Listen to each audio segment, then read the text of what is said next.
There are hundreds of airbrush review videos out there, but you came to me. That means you're really on the fence with this decision and you want a brutally honest beginner like yourself to give you the real truth about what it's like to get up and running with airbrushes. And that's what I'm gonna give you. This air compressor and airbrush kit was sent to me by Vevor, and this video will be in two parts: my review of the product itself and whether or not I think it's a good purchase, and the second half will be my experiences getting up and running as a beginner, learning to use an airbrush and what that entailed. The kit came with a mini air compressor that's about 1 foot long, an instruction manual for the air compressor, and a color wheel to help you with mixing paint, along with 3 different airbrushes that each had different cup capacities. Each airbrush is suited to a different purpose, and since I mostly build miniatures, I went with the airbrush recommended for detailed spraying. And lastly is a hose to connect the airbrushes with the air compressor. So let's hook this thing up and give it a little demo. The first thing I'm going to do is attach one end of the hose to the air compressor and the other end of the hose to the airbrush.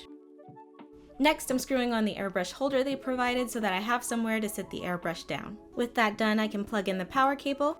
And the last thing to do is adjust the air pressure. To make adjustments on this air compressor, I need to hold down the trigger of the airbrush and turn the pressure regulator knob at the same time. Now our airbrush is all set up and ready to go, but I learned this through trial and error. One critique of the product that I have is that the instruction manual was very vague in certain areas, and awkward wording and many different typos made it difficult to understand the installation process, even with the pictures that were added in. Apart from the difficult to understand instruction manual, the actual installation process was fairly simple. All the parts worked as expected and seemed to be good build quality. The air compressor, when turned on, ran fairly quietly, and the compact size was a benefit when moving it around. Ultimately, as a beginner, I only have this airbrush kit to go by, and the installation process was fairly aggravating due to the confusing instructions. However, I would recommend this kit given its price point, what's included, and how it performed after its initial installation.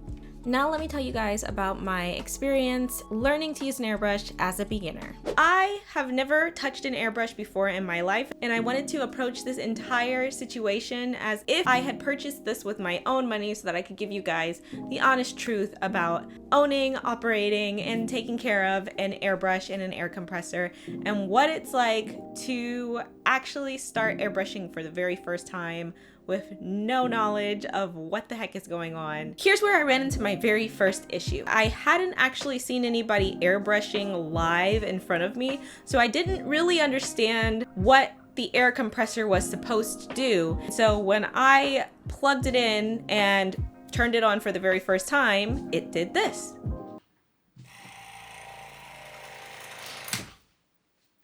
Now, some of you out there may be saying, what the heck is wrong with that? That's what it's supposed to do.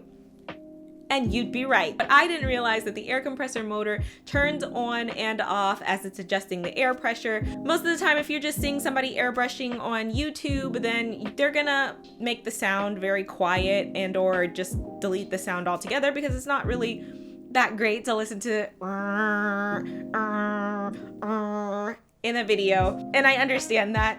But because of that, I think there's a potential that someone might not understand what the airbrush actually sounds like while you're using it. And you might purchase an airbrush thinking that it's completely silent or not, or make a mistake like I made, which was thinking that it wasn't supposed to turn off, and just things could arise that could cause a little bit of trouble. So even though it's a little embarrassing for me to reveal that I didn't understand this to you guys, I'm telling you the truth regardless of how I may look. There are so many options out there for what you can do with your airbrush that it can be a little bit overwhelming. In the end, I went with a kit that was airbrush paint, and it was acrylic paint. I went with that because I am familiar with acrylic in other forms and just my normal crafting, so I knew that it was going to be a pretty safe paint to work with now that I was trying to do it in a different way with the airbrush. But there are also things like solvents out there and enamels. I don't want to get into that because I didn't get into it as a beginner. I just stuck with the acrylic paints, and so far that's been great. After picking up some paint, I started watching tons of videos trying to learn everything I could about using the airbrush. There are people who suggest you do drills and sort of get used to the actual physical activity of using the airbrush, you're pushing down on this lever that's on top of your airbrush and pulling the lever back, and that releases the paint out. When you just push down on it, the only thing coming out is air. It takes a little bit of time to get used to doing that motion. So that's another thing to consider if you possibly don't have a lot of dexterity in your fingers, you have arthritis. I sprayed a few things and started getting used to how it felt and how much spray was coming out. I took a few months to actually learn and use this thing and actually test it out for you guys, and Vevor was really awesome about letting me do that so that I could have a really thorough idea of what it's like to use this and not just use it for a few minutes for the review. And figuring out how the paint was actually going to spray out was a really big learning curve for me. At this point, I was using the paints directly out of the tube, and I adjusted my PSI on the airbrush based on exactly what it said on the bottle of paint. When you're just starting out, it can be a little bit intimidating and a little bit confusing trying to figure out what amount of air pressure you need to get what type of spray.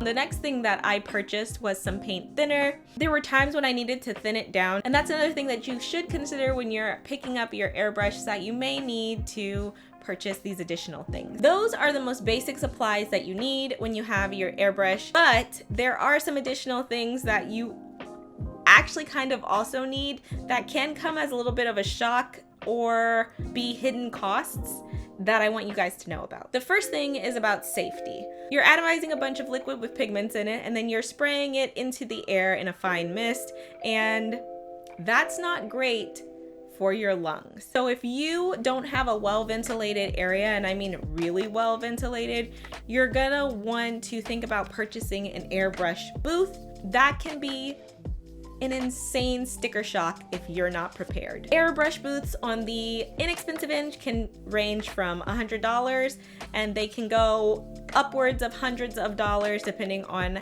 how extravagant of a setup that you want to have, so that it can extract all of those paint particles out through a filter and then out of a window or out of the room that you are painting in. If you're going to be using products in your airbrush like solvents and enamels and other things that are going to actually release toxic fumes into the air, you just want to be safe, especially with you and your pets and your family and your kids.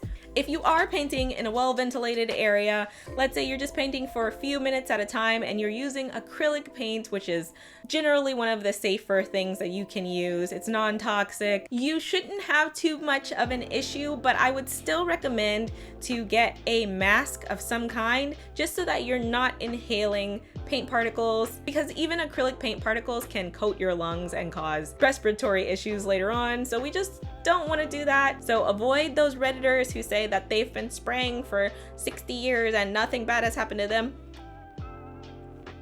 You just go out and get an inexpensive mask that can block the particles and you're gonna be fine. And then the last thing to consider is cleaning supplies. So you wanna make sure that you're cleaning your airbrush after every use so that you can prolong the life of your product, especially if you spent a lot of money on your airbrush. You wanna take good care of it. So you're gonna be cleaning it, and you can get away with just cleaning it with water, but it's recommended that you use airbrush cleaner to clean it out. So some airbrush cleaner is also an additional purchase. Although, hey, I am a crafter on YouTube. I know there's tons of DIY out there. You can DIY your own airbrush cleaner. You can DIY your own thinner. You can DIY a spray booth. That's up to you, but these are just things I want you to know. For us budget conscious crafters, we probably want to know about these things in advance. Thank you guys for watching. I'll see you in the next video.